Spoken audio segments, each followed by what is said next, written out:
एक दफा एक कमजोर और बूढ़ा आदमी अपने बेटे, बहू और अपने 4 साल के पोते के पास रहने के लिए गया।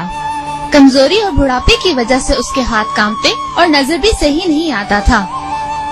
कांपते हाथों और नजर की कमजोरी की वजह से बूढ़े आदमी को खाना खाने में मुश्किल पेश आती थी। अक्सर खाना खाते वक्त उसके हाथों से चम्मच गिर जाता या कभी पानी का भरा गिलास। बहू और बेटा रोज रोज ये सब देखकर तंग आ चुके थे।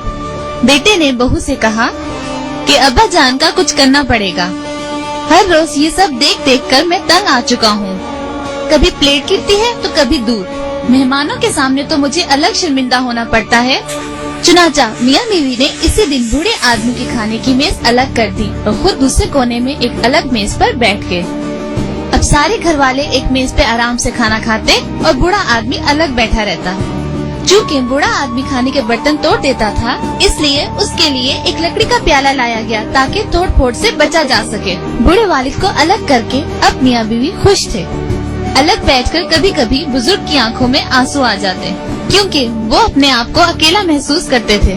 4 साल का छोटा बच्चा ये सब कुछ खामोशी से देख रहा था। एक दिन शाम के वक्त बाप ने देखा कि बच्चा कुछ बना रहा है। उसने बच्चे से पूछा कि तुम क्या बना रहे हो?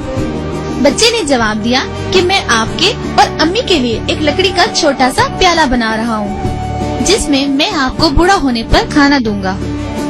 ये कहकर बच्चा मुस्कुराया और दोबारा काम में मसरूफ हो गया।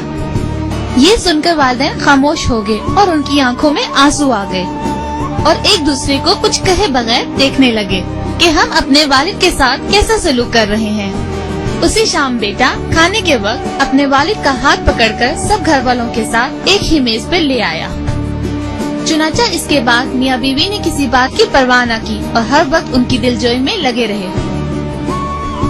बच्चे बहुत नाजुक और मासूम होते हैं। उनकी आंखें जो देखती हैं, उनके कान जो सुनते हैं, उनके दिमाग में वही बात नक्श हो जाती है और वो वही करते हैं।